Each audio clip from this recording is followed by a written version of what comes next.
Good morning, ladies and gentlemen. The Redevelopment Agency meeting of November 18, 2009 is called to order. This meeting has been properly noticed and posted in compliance with the open meeting law. These proceedings are being presented live on KCLV Cable Channel 2 and are closed captioned for our hearing impaired viewers. The Redevelopment Agency meeting, as well as all other KCLV programming, can be viewed on the city's website at www.kclv.tv. The proceedings will be rebroadcast on KCLV Channel 2 and the web the Wednesday of the meeting at 8 p.m. and also on Friday at 4 a.m., Saturday at 7 p.m., Sunday at 7 a.m., and the following Monday at 1 p.m. Once again, we make the cautionary announcement that this council chambers has a state-of-the-art detection and suppression sprinkler system, so should alarms activate, please leave through the exit doors, and our marshals will tell you when it's safe to come back in. This is just precautionary, no reason to believe that that would take place. We'll call item number 3, which is approval of the final minutes by reference to the regular Redevelopment Agency meetings of September 16, 2009 and October 7, 2009. Mayor Pro Tem. Yes, Your Honor. No addition to deletion. I'll make a motion to accept those minutes, please. All right, let's vote on that, please. Opposed? Sorry. Here. Now I'm ready.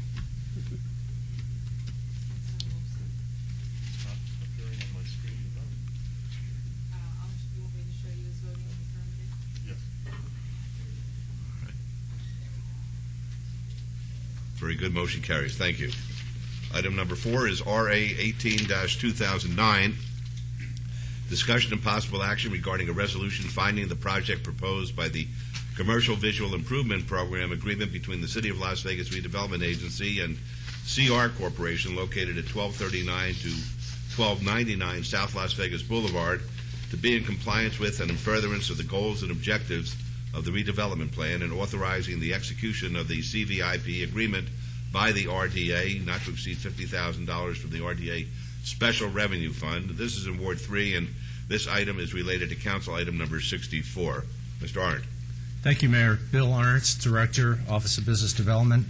The item before you today is a Visual Improvement Program, or VIP program agreement, with CR Corporation, which is doing business as a Little White Wedding Chapel. The property is located on 1239 through 1299 South Las Vegas Boulevard, south of Charleston. The owner has been undertaking regular maintenance on the property and wants to install new neon signage. As you know, the Las Vegas Scenic Byway program requires new development to have a certain amount of neon signage if it fronts Las Vegas Boulevard. And the owner has been working with the city's planning department in this regard.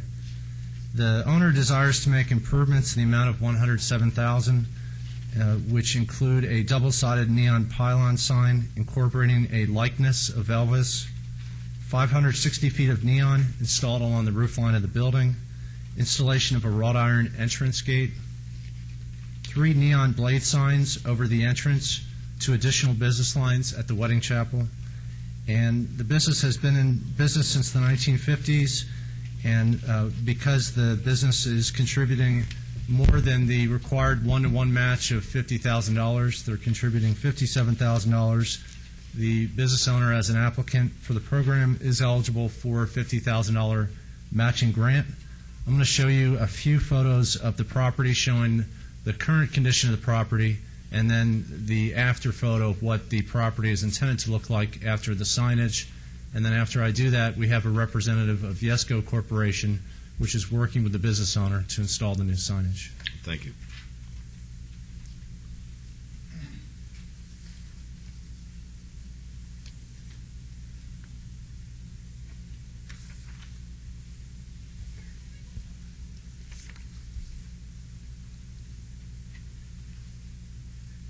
So these are before photos.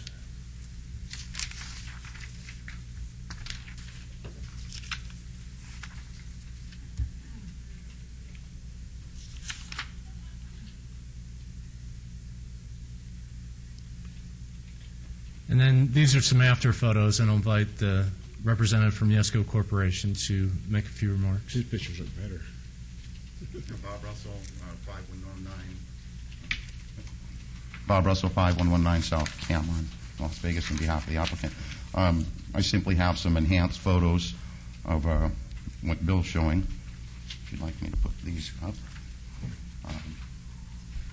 A debut of the proposed pylon.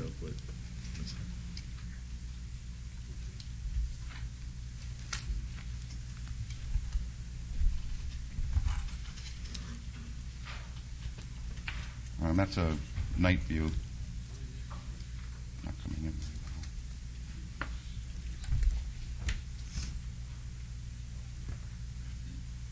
A night view with the neon and the blade signs. And finally, the fence embellishment, which we actually proposed it as directional signage. There's no directional signage at this point. And I'm happy to answer any questions if you may have any. Fine, thank you. Are there any questions or comments? All right, hearing none, may I have a motion, please? Yes, Your Honor. I just talked to our city attorney, deputy city attorney. I do have a nephew that works for a Young Electric Sign Company. I have not talked to him or discussed this sign at all with Mike. I don't think it would affect me in any way, shape, or form. So my attorney says to go ahead and vote, discuss, whatever. So I feel comfortable in doing that. So my motion is to approve this item as recommended by staff. All right, let's vote on that, please. Opposed? Motion carries. Mr. Arndt, any representative from the wedding chapel itself here? I don't believe so, but we have been working closely with the owner. Are you able to tell us whether business is good? Yeah, I believe business is very good. She does an outstanding job. She's one of the mainstays of Las Vegas, if you will. Been around for over 50 years. Met with Ms. Richards over the period of 2 years, numerous occasions. Always business. Very first class in how she treats her clientele, too. Very good. Thank you. Appreciate that. Good luck to you. Thank you. All right. Item number 5 is report and possible action regarding a 5-year cash flow, which identifies projected net revenue, capital expenditures, operating expenditures, and program expenditures for the period fiscal year 2011 through fiscal year 2015, applying towards 1, 3, and 5. Mr. Arndt? Mayor Goodman? Yes. I'm sorry. And Bill, I apologize for interrupting. I just think it would be a good idea before you start your presentation to, in just quick fashion, give an overview of what the RDA is and how it is independent, if you will, from the City of Las Vegas's general fund budget. I think it's important for our viewers to understand the separation, if you will, between these two entities. Certainly. With the mayor's permission. Certainly. Certainly, Councilman. The City of Las Vegas Redevelopment Agency is a separate agency of the city. The Board of Directors for the Redevelopment Agency is the Las Vegas City Council, and then it is staffed by city staff. Your city manager, Betsy Fretwell, is the executive director, and your chief urban redevelopment officer, Scott Adams, is the operations officer. So it is staffed by the city staff, but the funding is separate from the city's general fund, as you alluded to. Our redevelopment agency funds come from new development happening within the city's redevelopment area. Currently, that's a little over 3,900 acres, and what happens is any new development that generates new property tax, the majority of those taxes, about 80% of those taxes, come into the city's redevelopment agency for reinvestment back into that community from which the taxes came. And so it is a separate fund. It's set up as a separate fund. And not only that, but right now the city's redevelopment efforts through the redevelopment agency are funding not only redevelopment efforts of the city, but also economic development efforts of the city. My office, Office of Business Development, is entirely off the general fund. We take no money from the general fund for operations, no money from the general fund for projects. So it's really like a revolving fund set up specifically for redevelopment and economic development, and again, it has no impact directly on the general fund. Thank you. Thank you. And I'll touch on that also toward the end of this presentation. What I'm doing today is an informational item. It's not an item before you where we need to be taking action as far as any budgetary action, but it's meant to give a presentation of how the city's redevelopment agency is managing its funding over the next 5 fiscal years, and to project revenues, expenses, and then showing how we're meeting the needs of the agency and keeping the projects that we have currently on the table ongoing, as well as funding for new projects as well. I thought it was important to identify and match this up to the city's process with what's happening with the city's general fund. The city manager outlined some goals for the budget process of fiscal integrity, or maintaining a balanced budget, maintaining critical services, and then also preserving jobs. And so we're doing a similar thing with the redevelopment agency. The actions that are outlined for the general fund, and there's an informational item on the discussion portion of the city council meeting to walk you through the current fiscal update of the city's general fund. But there's some actions that, at a high level, the city's looking to take. That, again, the goal is achieving a balanced budget by fiscal 15, to continue to draw down the fund balance to meet the ongoing needs of the city. There's a revenue stabilization fund in place, as you are aware of, and then reducing any general fund expenses that we need in this upcoming fiscal year to help balance the budget. And so we're doing kind of following a similar process.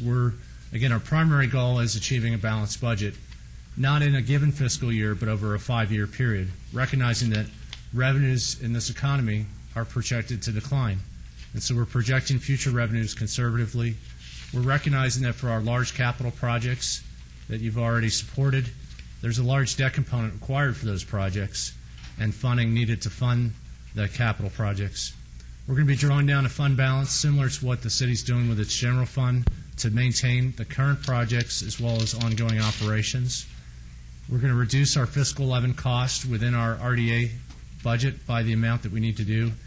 And then there's a secondary goal, which we've been working very closely with the city manager as well as Mark Vincent, the chief financial officer, to where we can help the general fund. And taking a hard look at, if we do look at outsourcing services or work that's needed for our redevelopment projects, we do have a pretty small staff in our office. Rather than always turning to outside the city, first looking inside the city to see if we have staff that have the skill set to do that work, and then to fund it from the redevelopment agency. So looking at future revenues and budgeting them conservatively, this is a 5-year projection of what we think revenues are going to do. It shows the current fiscal year, fiscal 10, and then the next 5 fiscal years. And the very first row in this chart is AV assumption, or assessed value assumption. It's an assumption of what we think the tax base, holding everything else equal, or in other words, if there were no new development, what would happen to the existing tax base, that is the property tax base, within the redevelopment area. And what we projected is a 17% decline in fiscal 11, a 5% decline in fiscal year 12, and then it picking back up in fiscal year 13 with a 1% increase, and then some higher increases further out in fiscal year 14 and fiscal year 15. And we think these assumptions are conservative. We think they're comparable to what we were doing on the general fund side of our budgeting with our property tax that comes into the general fund. We've looked at new projects, again, assuming that there are no new projects other than what's in construction now, and you see some new revenue from new projects in the second row. I'd point out that the major project that is under construction right now that will have a benefit for the agency's tax increment revenue will be the Landry's Rush Tower at the Golden Nugget campus, and that's an excellent addition to the city's redevelopment area. There's some other miscellaneous income, which brings us to a gross revenue that you see, and you see a fairly significant decline from 10 to 11.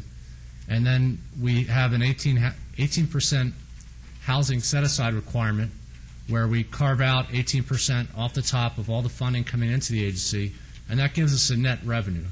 That net revenue really is our bottom line of what we can spend as an agency on current projects, on operations, on current programs, or on new projects. And so you see between 10 and 11, you see a fairly significant decline from $26.8 million to $18.9 million. So the next thing I'd like to do is just look at the debt component of our budget for these large capital projects that we're doing. You see here a projection of, again, working kind of down an income statement for the agency, bringing that net revenue line item down. Now we're looking at what is that revenue funding. And you see three major components. You see a debt service component, you see an operations expense component, and then you see a program expense component.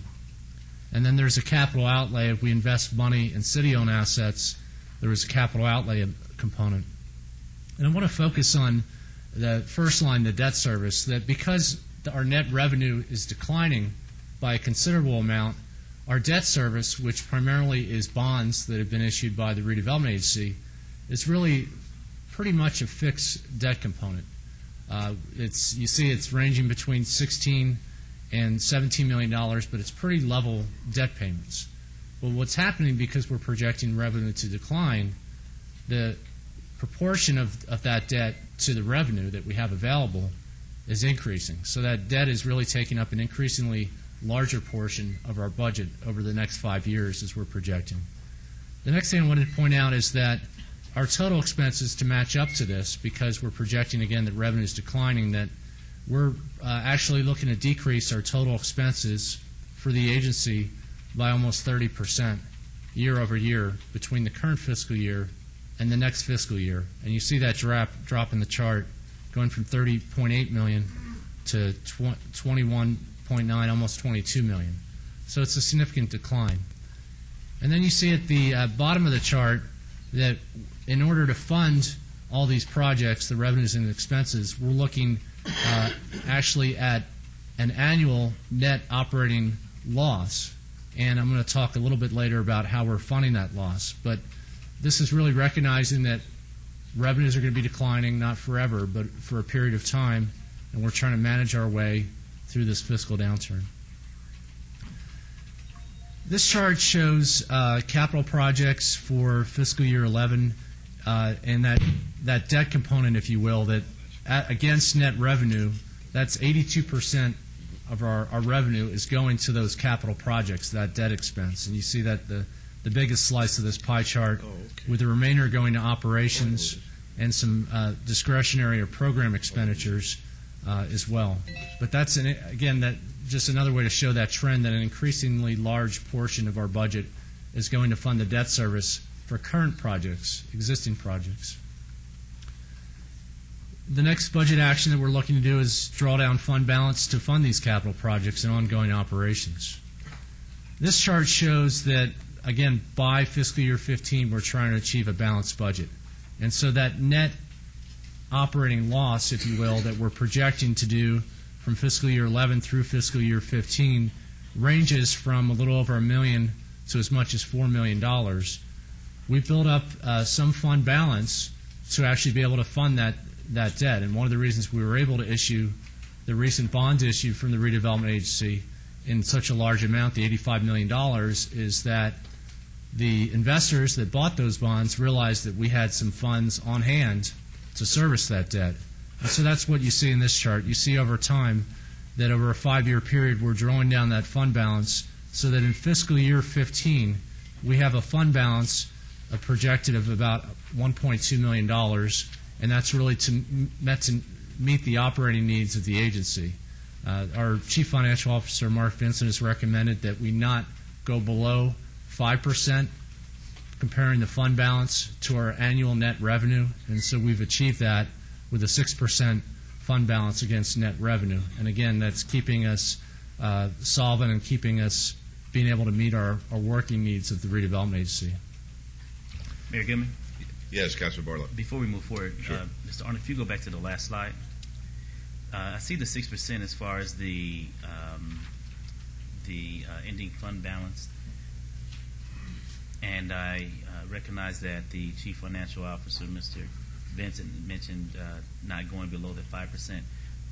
Why did we choose 6 instead of 7, being that where we are in the economy today, having just a little bit more of a nest egg for any unforeseen problems, whether it be in the economy or staff or any development item that may come up that we will be able to pull from.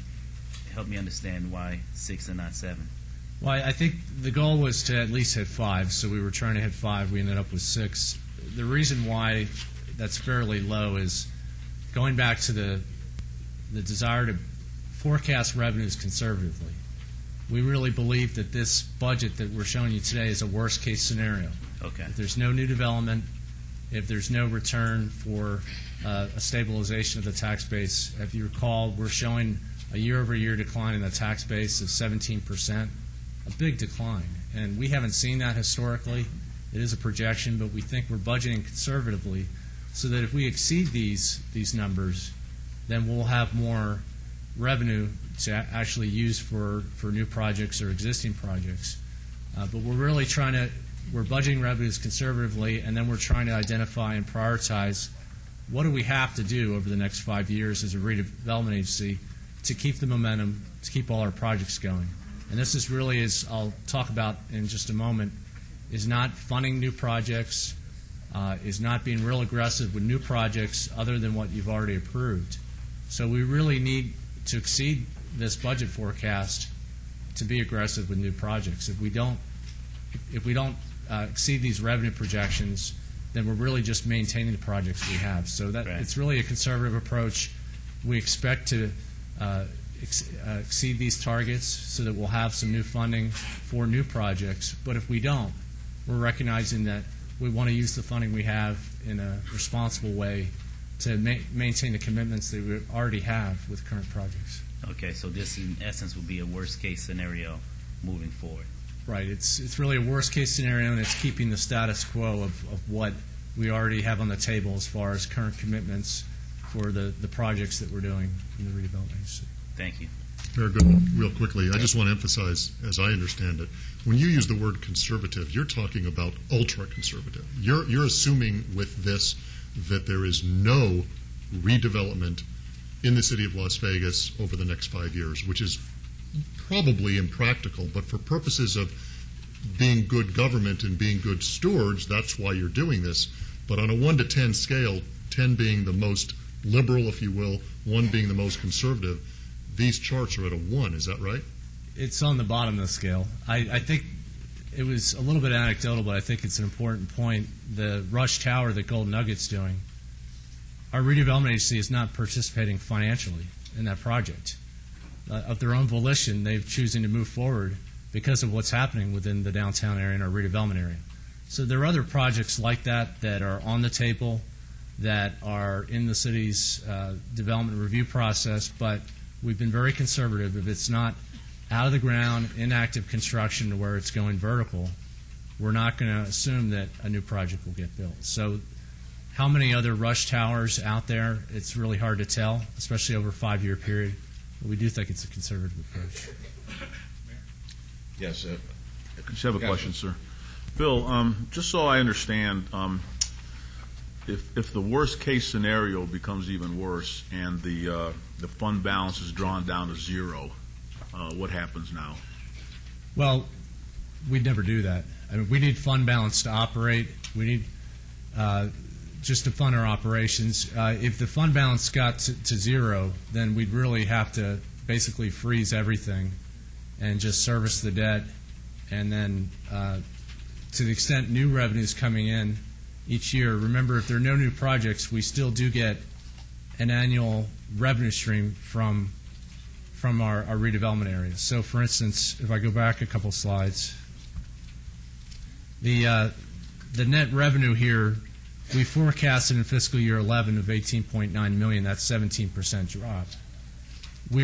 Because we're getting the revenue in from all the new projects that have been built after when we started the redevelopment area, which for the core downtown is in 86. For other parts of downtown, it's 92, 96, and 2006. By the way the agency is set up, we will be getting some revenue in. So, by way of example, we could maybe not hit those revenue targets and get in just $19 million a year for the next 5 years. We could get in $15 million, but we're going to be getting some revenue in.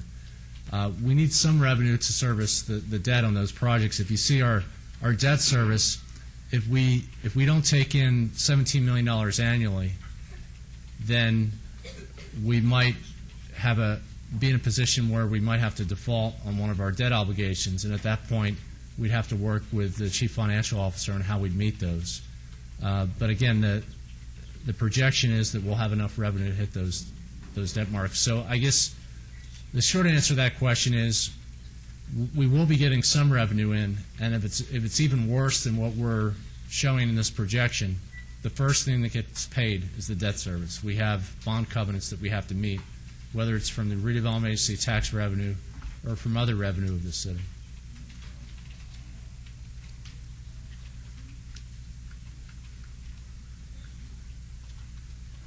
So this is, again, showing the balanced budget by fiscal 15. The next thing that we're looking to do is reduce our fiscal year 11 costs by the amount needed. And looking at budget reductions that we're recommending again a 29% reduction year over year. This is about $8.8 million spending less, and I think that's important to mention that in these tough fiscal times, we are being prudent. We're not increasing expenditures year over year. We're decreasing them by a significant amount. We are continuing Symphony Park capital expenses, but we're funding those through a capital expense for Phase 2 infrastructure. That's the infrastructure that we're proceeding to support the Smith Center for the Performing Arts and the southern ends of the Symphony Park campus. For fiscal year 11 through fiscal 15, and I've emphasized this point in the slide, we are showing that there are no new capital projects for fiscal year 11 through fiscal 15. So other than what we've already contractually committed to, we're not showing in this budget, if we hit these revenue marks and we don't exceed them, that we'll be able to do new capital projects. We're also reducing some consulting and our professional fees. We're funding one of our most popular programs, the Visual Improvement Program. We're still funding it, but we're funding it at a lower amount, less than our historical average. And then we're freezing our current staffing level. We're maintaining it. We're not adding new staff. So we're trying to be prudent with our operations as well. So given this, it's important to kind of give a recap of, well, if we're not doing new projects, what are we doing? What are we keeping going as far as momentum?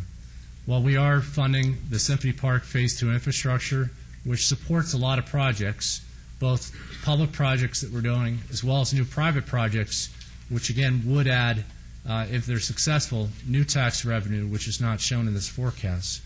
So we're looking at supporting Cleveland Clinic's development of parcels A2, B, J, and K in Symphony Park. We're supporting the Smith Center for the Performing Arts, the Charlie Palmer Hotel, Newlands residential development, Forest City's Hotel Casino project on parcel PQ, as well as the World Jewelry Center. And then we're looking to do a new private park in Symphony Park. And before we get all the new development in place, we have to fund some initial operations for that park until we turn it over to a private owners association where they fund 100% of the expense. We're also continuing our support for some other projects, such as the Mob Museum. We're supporting the funding for the construction work that's currently underway with the seismic retrofit of the building for the historic post office. We had a mandate in the last legislative session to fund $2.5 million for the design of an F Street bridge, and we're, of course, committed to do that. We have the operations for Fish Street School and for a business incubator. You may recall that the Las Vegas Business Center, which is in Enterprise Park, has gone through a variety of uses, but the original use and the original intent was to be a business incubator to grow businesses within the community, give them discounted office space to allow them to ramp up and make it on their own. And so we're working to put that concept into place at the Las Vegas Business Center and funding some deficit operations for that. And then finally, we're going to continue to support the VIP program. This chart shows the funding for the large capital projects of that debt component in fiscal year 11. I think it's interesting that no one project is getting a huge chunk of our capital spending. It's really spread out pretty well, where you see the Smith Center for the Performing Arts, Symphony Park, the Mob Museum, our partners on our TIF rebate projects such as World Market Center and the Mulaski Corporate Center. And then we had some prior projects from prior bonds that you see was a big component of our capital expense. And then finally, what's happening with the general fund, and to the extent that we can insource work, can we help the general fund? And so instead of using outside labor for services that support redevelopment agency projects, we're taking a hard look at what I would call insourcing. can we use existing city staff, general fund funded staff, instead of outside staff?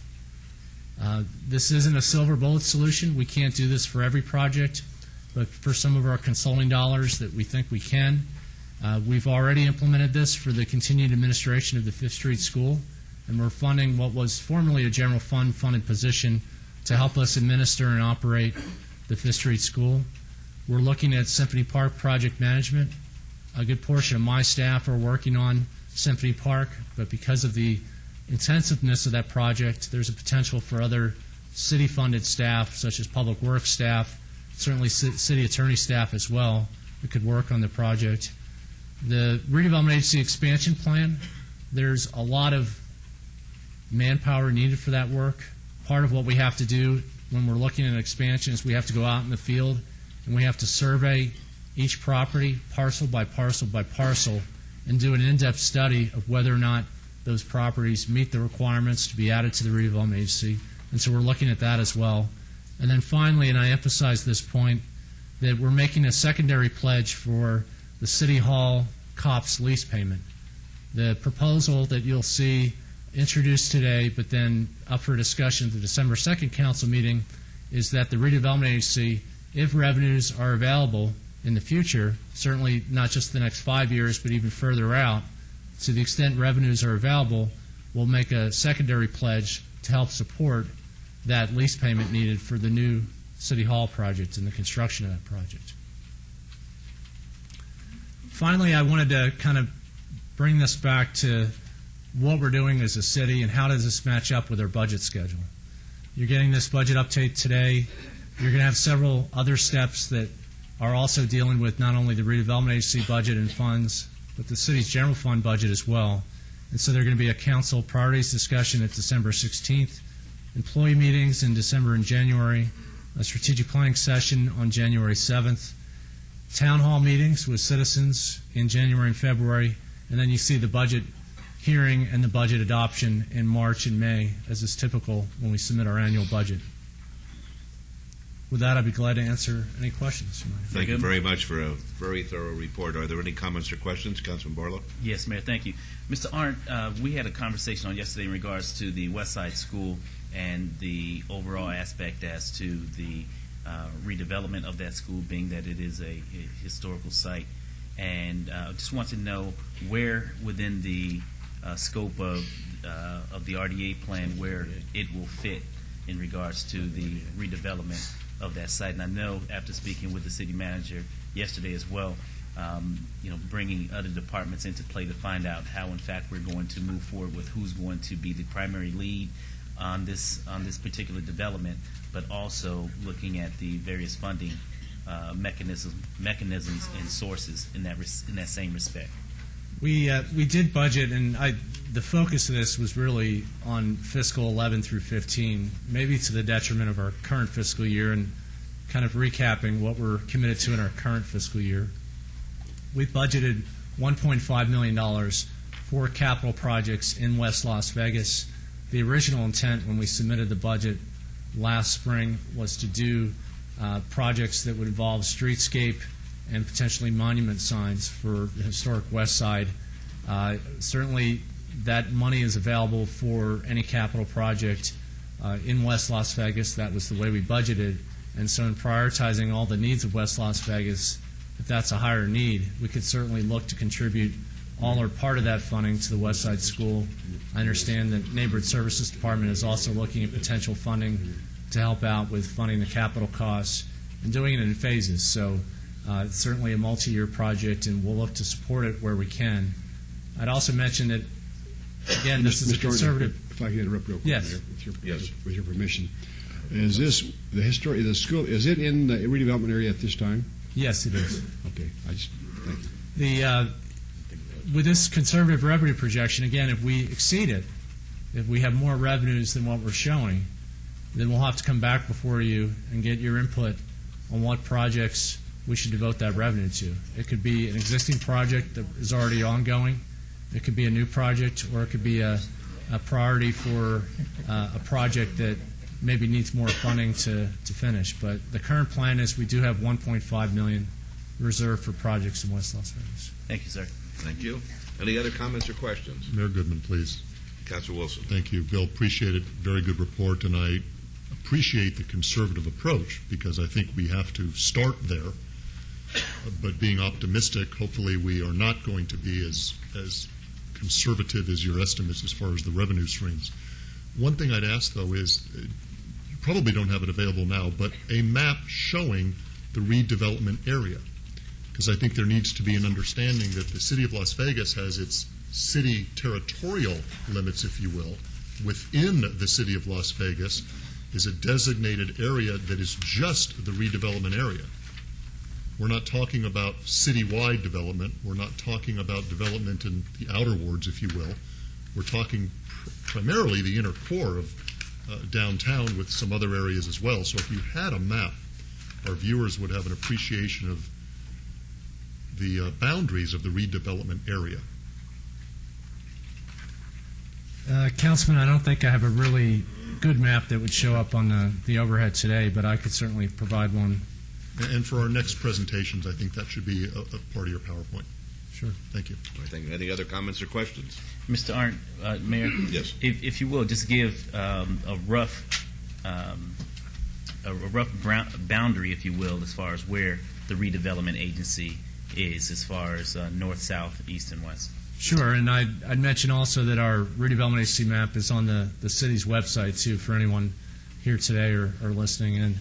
The boundaries, it includes the core downtown, so it includes all the land going as far east as generally between Maryland Parkway and Eastern, as far west as Martin Luther King, or in some areas Rancho and Decatur, as far north as, in some spots, the city boundary at Lake Mead or Cary, and then as far south as generally Sahara, but there is some acreage to the south of the Palace Station property that is included as well.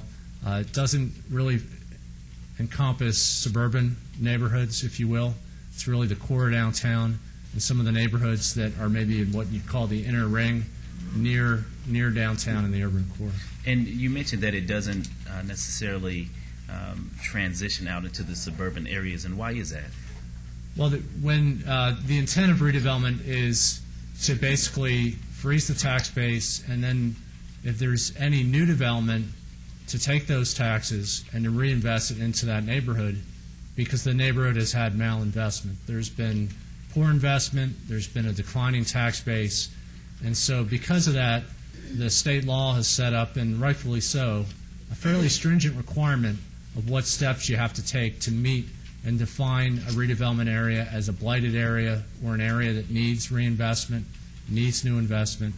And so one of the things when we've added areas into the redevelopment area, we have to go through a several-step process and see if it meets that test. It's very specifically defined in the state law. When we get a little further along on embarking on the expansion that we intend to do, we'll walk you through what that means exactly, those steps that we have to meet.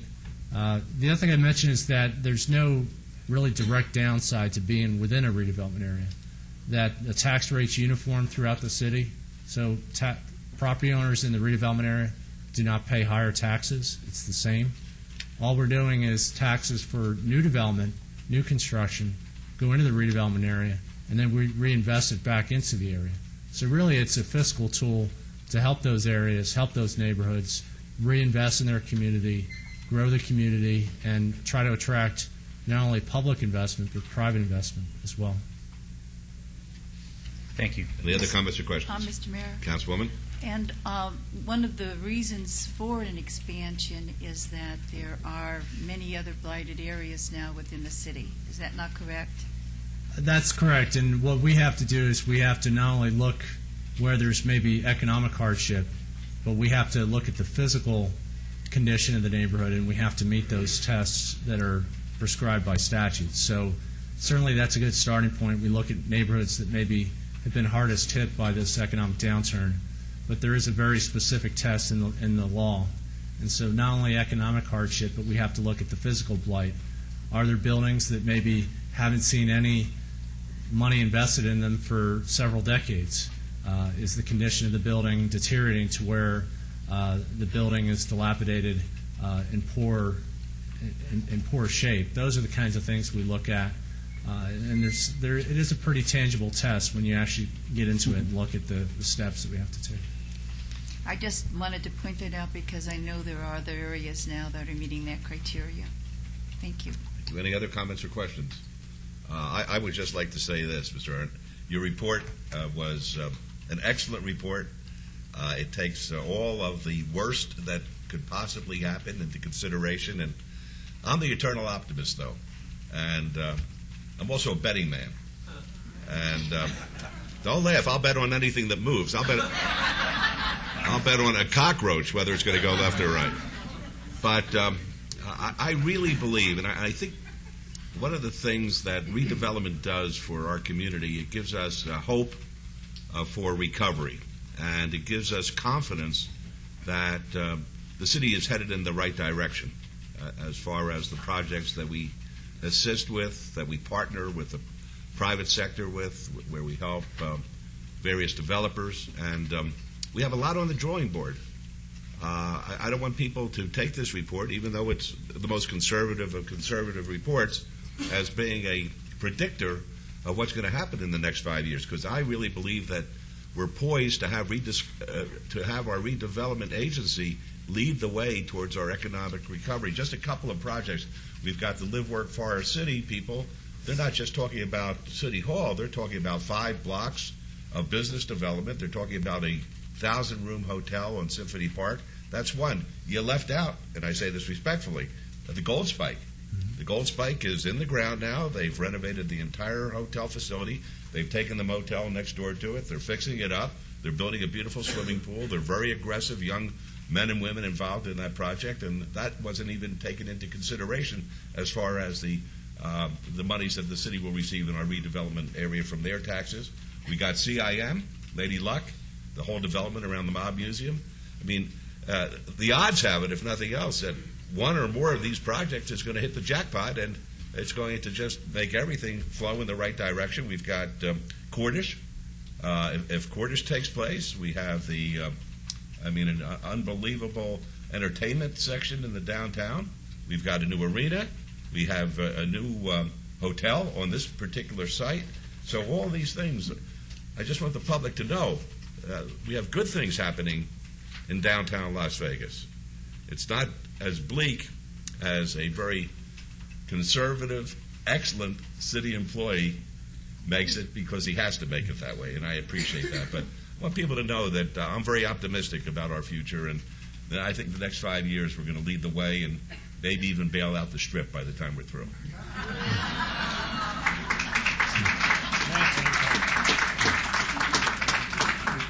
My Mayor Pro Tem? Your Honor, I just hope you get to cash the ticket, buddy, because you haven't cashed one for so long. I need a day job. You can't win a bet. Again, Bill, it's a very good report. I sincerely appreciate the work you put into it. I appreciate the questions the other council members put on record. I would move to accept this report as given, please. Thank you. Let's vote, please. Post.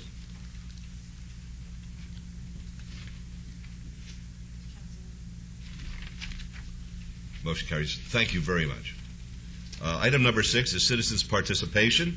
Public comment during this portion of the agenda must be limited to matters within the jurisdiction of the redevelopment agency, and no subject may be acted upon by the redevelopment agency unless that subject is on the agenda and is scheduled for action. If anybody wishes to be heard, please step up to the microphone, give us your name, and we'll consider what you have to say. My name is Anthony Hodges. I live 123 Sir David. I'm here to thank the city for over the years that the great things that has come forth, and it even made me famous over the years. We have a statement that has been filed with the federal government now, and it's used very daily, and that's at the end of the day. I said that over 3 years ago here. Also, that suicide by a cop, and there's just several things. For instance, Mr. Mayor, you were talking about racing. I wrote in the newspaper years ago to make sure I had it. I say everything in this world races, everything from a whale to a snail. Well, a snail's a little bitty fella, move very slow, and a whale's the biggest thing. If it moves, people bet on it, okay? Well, but racing is a combined sport. You know, everything, horse, dog, cat, whatever. It's all in the family. People running away. It's still racing as a family. And I have a logo that I bought I signed up with the government years ago because I got the 3 R's. And I signed up for them. So when I signed up first, I wanted 2. And they said, well, Rolls Royce has the symbol, but it also has the patent rights to 2 R's. I mean, people use them all they want, but they had the patent rights. Well, anyway, so I had to go to 3 R's. So when the last one was the word racing with an S on it. And so I just wanted to say that I want to thank you for all you have done for me over the years. And I've seen this great city grow and go forward. But under your administration, you've been one guy that's just reaching out. And I want to tell y'all to keep that up. See, you grow by dreaming and going forth. See, even people who fail, some of the greatest people in the world failed, but they kept on keeping on. See what I'm saying? So quitters lose, but keep on keeping on does win eventually. So you're on your way, Mr. Mayor. Thanks a lot. Thank you.